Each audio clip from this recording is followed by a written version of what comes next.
नमस्कार, आप देख रहे हैं इंडिया टाउन न्यूज और मैं हूं आपके साथ सुरभि शुक्ला। स्वागत है आपका हमारे खास बुलेटिन मध्य प्रदेश की खबरों में, जहां हम आपको मध्य प्रदेश से जुड़ी महत्वपूर्ण खबरों से रूबरू कराएंगे। तो चलिए बुलेटिन की शुरुआत करते हैं। मध्य प्रदेश की पुनासा तहसील के ग्राम चिकटीखाल में बीती रात आग लगने से 3 कच्चे मकान जलकर खाक हो गए। गरीब परिवारों की गृहस्थी का सारा सामान आग पर जल गया। ग्रामीणों ने अपने स्तर पर आग बुझाने का प्रयास किया। कुछ देर बाद पुनासा एवं मुंदी नगर परिषद से दमकल पहुंचे और आग पर काबू पाया गया। सुबह पटवारी ने मौके पर पहुंचकर पंचनामा बनाया। उन्होंने कहा जल्द ही नुकसानी का प्रतिवेदन तैयार कर पुनासा तहसीलदार को प्रस्तुत किया जाएगा।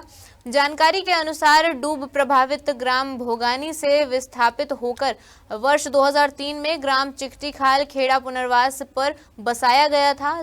जब डूब प्रभावित हेमराज कोरकू के मकान में आग लगी, उसके बाद पड़ोस में रहने वाले दोनों सगे भाई मदन कोरकू एवं पिरते सिंह कोरकू के मकान भी लपटे में आ गए। सूचना मिलने पर मुंदी और पुनासा नगर परिषदों से आई फायर ब्रिगेड टीमों ने आग पर काबू पाया। इंदौर इच्छापुर हाईवे पर पढ़ाली के पास एक कंटेनर ने बाइक सवार बुजुर्ग दंपत्ति को टक्कर मार दी। बाइक असंतुलित हुई और पत्नी सड़क पर गिर गई। वह कंटेनर के पिछले पहिए की चपेट में आ गई। वह महिला का शरीर पूरी तरह कुचल गया और उसकी मौके पर ही मौत हो गई। महिला इस कदर कुचल गई थी कि उसके दिल, किडनी आदि ऑर्गन्स सड़क पर बिखर गए। हादसे के बाद कंटेनर चालक मौके से भाग रहा था, लेकिन एक कार चालक ने कंटेनर के आगे गाड़ी अड़ाकर उसे रोक लिया और चालक को बड़वा थाने ले आया। बड़वा पुलिस ने मृतिका के सभी अंगों को एकत्र कर पीएम हेतु बड़वा सिविल अस्पताल पहुंचाया। देवास जिले के सुमरीखेड़ा निवासी बुजुर्ग घासी राम मालवीय अपनी पत्नी जयवंती बाई को बैठाकर बड़वा ब्लॉक के बेड़िया के पास भोगावी निपानी जा रहे थे। इसी दौरान कंटेनर ने पीछे से टक्कर मार दी। हादसे में ये जो एक्सीडेंट हुआ है, जो पड़ाली जो निर्माणाधीन पुल है उसके पास में थोड़ा सा आगे हुआ है। पास में क्या है, मृतिका का पति घासीराम पिता कन्हैयालाल मालवीय भलई समाज के ये रहने वाले हैं। सुमरी खेड़ा बावड़ी देवास जिले के रहने वाले हैं। ये अपनी ससुराल अपनी पत्नी को पीछे जयवंती बाई को बिठा करके ससुराल जा रहे थे। कोंडिया भगावां के पास जा रहे थे, तो पुलिया के पास में ये पीछे से मोटरसाइकिल इनकी आगे आगे चल रही थी और ट्रक क्रमांक MP 041 JA 8151 का साइड से आते हुए निकला और उनको टक्कर मारते हुए गया, तो जिससे उनको ये बाएं साइड के कंधा, छाती और पूरे शरीर, इतने शरीर में पूरी चोट लगी है। ग्वालियर में उजागर हुई पीडीएस गेहूं की कालाबाजारी के मामले में की जांच में बड़ी ढिलाई बरती जा रही है। लंबा अरसा बीत जाने के बाद भी जांच प्रक्रिया आगे नहीं बढ़ पाई है। मामले में आपूर्ति नियंत्रक की भूमिका शक के घेरे में आ गई। पिछले दिनों ग्वालियर ट्रांसपोर्ट नगर की पार्किंग नंबर 6 में जिला आपूर्ति नियंत्रक अरविंद सिंह भदौरिया ने पार्किंग नंबर 6 के गोदाम से गरीबों को बांटने के लिए आया 435 क्विंटल से अधिक गेहूं जब्त किया था। यह गेहूं रायसेन जिले के पीडीएस की आपूर्ति का था, लेकिन इसे ग्वालियर लाकर अवैध तरीके से बेचा जा रहा था। पखवाड़ा भर बाद भी मामले में कोई कार्रवाई नहीं की गई है। अब ग्वालियर जिला आपूर्ति नियंत्रक की भूमिका सवालों के घेरे में आ गई है। उन्होंने कागजी कार्रवाई सिर्फ दिखावे के लिए की है। कालाबाजारी करने वाली गैंग में खाद्य विभाग के अधिकारी भी शामिल हैं। नहीं, उसमें कोई रिपोर्ट मेरे ख्याल से शासन स्तर से आया भी है। कुछ जानकारी अधूरी है, पुनः शासन को लिखा है। डिटेल में फाइल देखकर बता पाऊंगा। नहीं, मुझे नहीं लगता है कि अभी कोई नोटिस गया है। बड़वानी जिले के तलवाड़ा डेब गांव में एक परिवार ने 108 एम्बुलेंस कर्मचारियों पर लापरवाही और खराब वाहन के कारण अपनी नवजात बच्ची की मौत का गंभीर आरोप लगाया है। ग्राम तलवाड़ा डेब निवासी नविता पति राहुल कर्मा के घर 5 साल बाद एक बेटी का जन्म हुआ था। 16 नवंबर को बच्ची की तबीयत बिगड़ने पर परिजन उसे जिला अस्पताल ले गए, जहां से जच्चा बच्चा दोनों को इंदौर रेफर किया गया। परिवार के अनुसार इंदौर ले जाते समय 108 एम्बुलेंस रास्ते में ही खराब हो गई। काफी देर तक वाहन ठीक न होने और कोई वैकल्पिक व्यवस्था न मिलने पर घंटों बाद मां और बच्ची को एक निजी वाहन से इंदौर पहुंचाया गया। तब तक बहुत देर हो चुकी थी और बच्ची की मौत हो गई थी। नविता कर्मा ने 108 कर्मचारियों पर अभद्रता करने का भी आरोप लगाया है। भैया हमको हमारे यहाँ बच्ची की तबीयत रात को 12 बजे ख़राब हुई थी अचानक। तो उसको हम महिला जिला चिकित्सालय अस्पताल बड़वानी लेके पहुँचे रात को 1:30 बजे।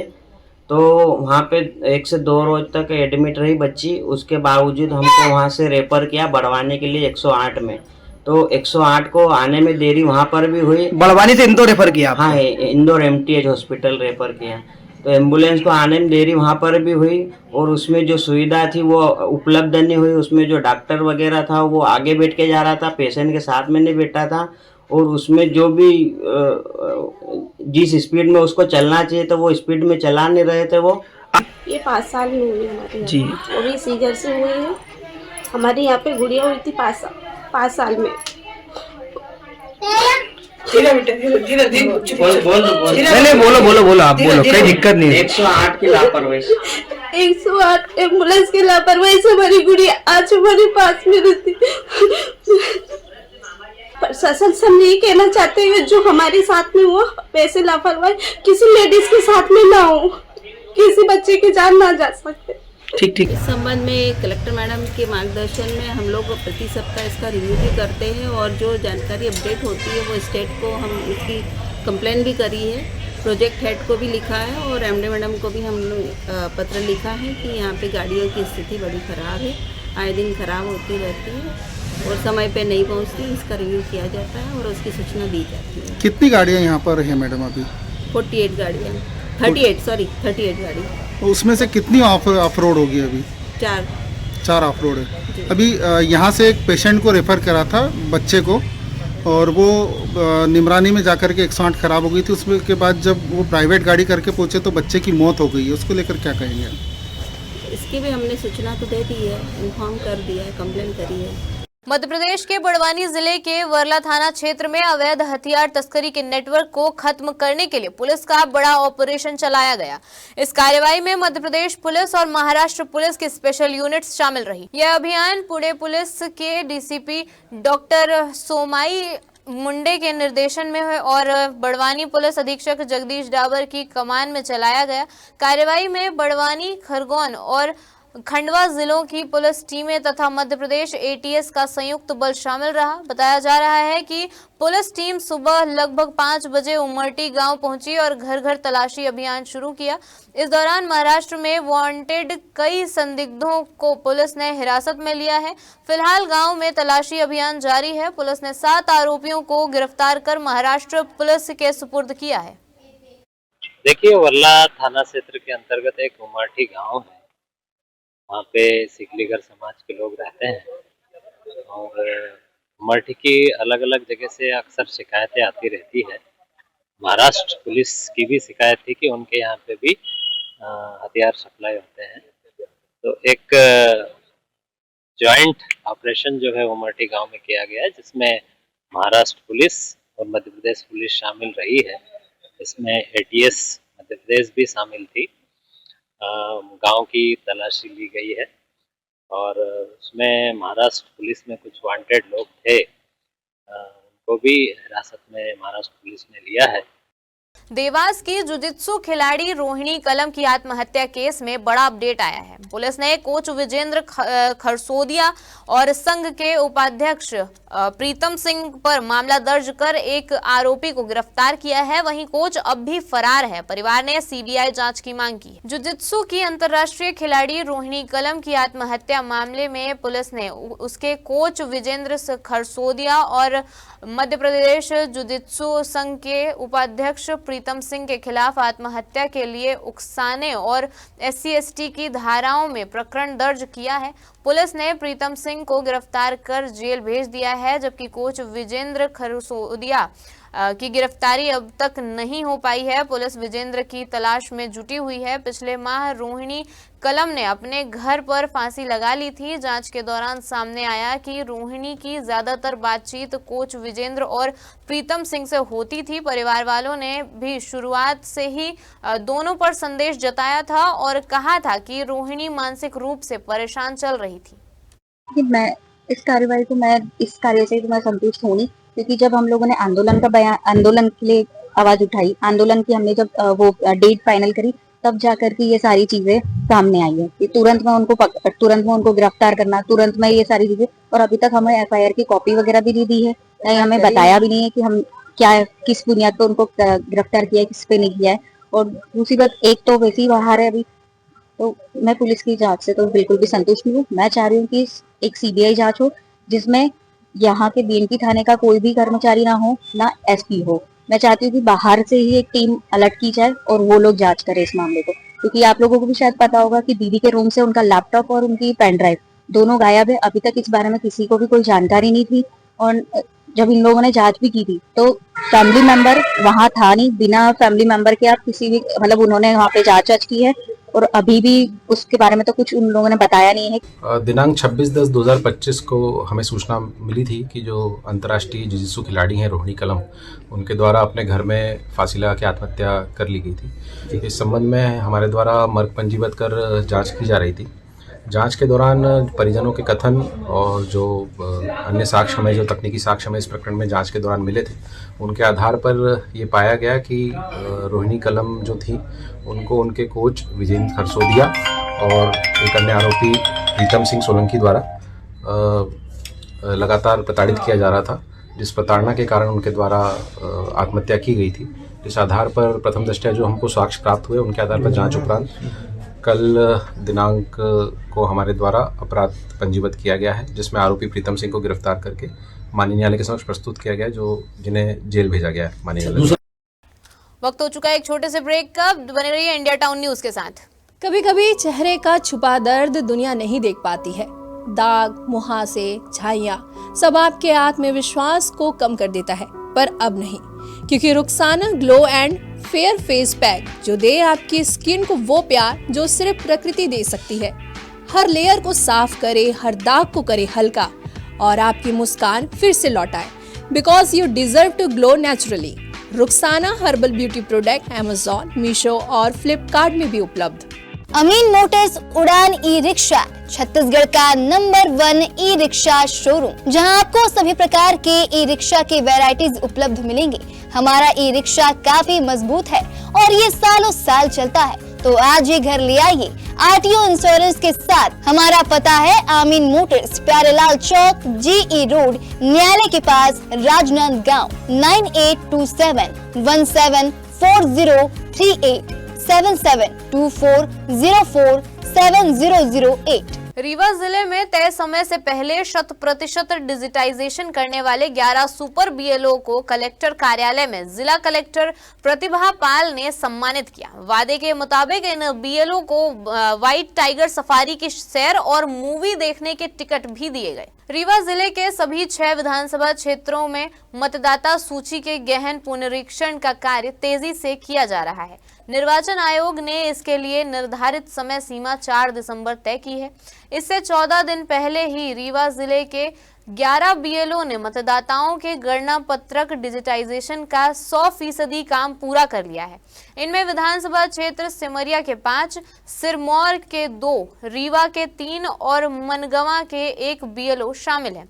कलेक्टर एवं जिला निर्वाचन अधिकारी प्रतिभा पाल ने इन सभी बीएलओ को कलेक्ट्रेट सभागार में सम्मानित किया। अपना जो एसआईआर का काम चल रहा है उसमें सभी विधानसभाओं में लगातार काम हो रहा है, और ये अच्छी चीज है कि अपने यहाँ 12 ऐसे मतदान केंद्र हैं और 12 ऐसे बीएलओ हैं जिन्होंने अपना काम खत्म कर लिया है। इन बीएलओज में शिक्षा विभाग के भी बीएलओ हैं और आंगनवाड़ी कार्यकर्ता भी हैं, और ये बहुत ही प्रसन्नता की बात भी है कि हमारी 2 जो आंगनवाड़ी कार्यकर्ता थी, उन्होंने 1200 से अधिक मतदाता उनकी मतदाता सूची में थे, फिर भी निरंतर कार्य करते हुए तत्परता से उन्होंने काम किया, मेहनत की, और इसी कारण से उनके 100% मतदाताओं का उन्होंने एसआईआर में जो मतदाता सूची में अपडेशन होना था वो उन्होंने कर दिया है। और आज इसीलिए इन सभी BLOs को जिन्होंने अच्छा काम किया है सम्मानित भी किया गया है। इसके अतिरिक्त ऐसे अधिकारी कर्मचारी जो इस कार्य में लगे हुए हैं, जब रिव्यू किया गया तो ये पाया गया कि कुछ लोगों ने इस कार्य को बिल्कुल भी तत्परता से नहीं किया या कोई लापरवाही की, तो ऐसे एक AEPHE को निलंबित भी किया गया है। निलंबित करने के संबंध में उनका प्रपोजल भी हम लोग भेज रहे हैं। उनके द्वारा ना तो कभी अपना उन्होंने मतदान केंद्र देखा, ना BLO को कोई हेल्प की, हैंड होल्डिंग की, जो कि आवश्यक था। इसी कारण से उनका परफॉर्मेंस भी खराब था। इसी प्रकार से 8 लोगों को और नोटिस जारी किए गए हैं जिन्होंने अपने काम में लापरवाही की है। तो ओंकारेश्वर थाना अंतर्गत हाईवे 4 लेन के निर्माणाधीन ब्रिज पर हुए नाना उर्फ सालक राम तंवर हत्याकांड की जांच तेज हो गई है। पुलिस ने पहले के एक अन्य हत्याकांड में जेल में बंद आरोपी धनिया उर्फ धर्मेंद्र को नाना की हत्या के मामले में पूछताछ के लिए जेल से लाया है। बडूद निवासी सालक राम तंवर की हत्या जून माह में की गई थी। इस हत्याकांड में भी धनिया उर्फ धर्मेंद्र आरोपी नामजद है। धनिया पहले के एक मर्डर के मामले में जेल में बंद था। मोरटक्का पुलिस मंडलेश्वर जेल से उसे रिमांड पर लेकर आई। धनिया को मर्डर से संबंधित स्थानों पर लेकर साक्ष्य जुटा रही है। मृतक नाना के भाई राहुल ने हत्या के बारे में पूरी जानकारी पुलिस को दी थी। तुम दोनों का आपस में दारू में तो दारू के नशे में फिर क्या हो गया? गिर गया तो पत्थर पे। कहाँ पे, कौन सी जगह पे? नदी में। पुल के पास ले गए थे ना, पुल पे? हाँ, ये पुल पास है नदी में। मेरे भाई के साथ ये हुआ सर कि 20 जून को मेरा भाई सुबह पे सोया था। धनिया पूर्व धर्मेंद्र घर पे आया 4:30 बजे, तो मेरे भाई को घर से बुला के ले गया कि चल सालक राम अपन दारू पियेंगे। फिर वहाँ से बुला के लाए, फिर सनावत आया, सनावत मैंने दारू वारू पी। फिर उसके बाद ये अब से मेरा भाई घर पे नहीं गया। फिर मेरा भाई घर पे गया, रात भर मैंने देखा मेरा भाई घर पे नहीं आया। फिर दूसरा दिन में 21 जून को फिर धनिया के पास में गया, धनिया उर्फ धर्मेंद्र के पास गया मैं। फिर मैंने पूछा उसको मेरा भाई कहाँ गया, तो ये बोलता मैंने बस स्टैंड पर छोड़ दिया। फिर बस स्टैंड पे छोड़ने के बाद मैंने ये बोला, तो फिर मैंने बस चलाता था, बस ड्राइवर था। बस ड्राइवर में फिर मैंने लाली भैया को, रही भैया को, सबको पूछा गाड़ी वाले को। फिर वो बोलते नहीं गाड़ी पे नहीं गया। फिर मैंने 21 जून को उसको पूछा, फिर 22 जून को फिर नहीं देखा, मैंने ढूंढ ढांड करी। फिर 23 जून को मैंने गुमशुदगी की रिपोर्ट सनावत में डाल दी। ये धर्मेंद्र धनिया है। इसने करीब 5-6 महीने पहले एक बड़ूद के रहने वाले सालक राम उर्फ नाना तंवर की हत्या गला घोटकर कर दी थी और उसका शव नर्मदा नदी में फेंक दिया था। इसकी जांच पर से अपराध पंजीबद्ध किया गया था, जिसको आज प्रोडक्शन रिमांड पर मंडलेश्वर जेल से लेकर अपने मानदाता कोर्ट के द्वारा 2 दिन का इसको पुलिस रिमांड पर लिया है और अभी इसे जब्ती कार्रवाई कर अपराध के संबंध में पूछताछ की जा रही है। महिलाओं और बेटियों की सुरक्षा को लेकर ग्वालियर पुलिस ने मुस्कान की टोकरी अभियान चलाकर एक सराहनीय पहल की है। अभियान के पहले दिन ही लगभग 3 दर्जन शिकायतें मुस्कान की टोकरी में डाली गई। कुछ शिकायतें ऐसी भी थीं जहां बेटियां अपनों की ही ज्यादतियों की शिकार हुई और वहीं कुछ टोकरियों से निकले कुछ पत्रों में पुलिस की इस पहल की सराहना भी की गई। मध्य प्रदेश में महिलाओं और बेटियों को सुरक्षा प्रदान करने के लिए MP पुलिस ने विशेष अभियान चला रखा है। इस कड़ी में ग्वालियर पुलिस ने मुस्कान की टोकरी अभियान चलाकर एक सराहनीय पहल की है। अक्सर देखा गया है कि स्कूल कॉलेज आने जाने वाली छात्राओं को मनचलों की हरकतों, ऑनलाइन अभद्र टिप्पणियों के चलते मानसिक प्रताड़ना का सामना करना पड़ता है।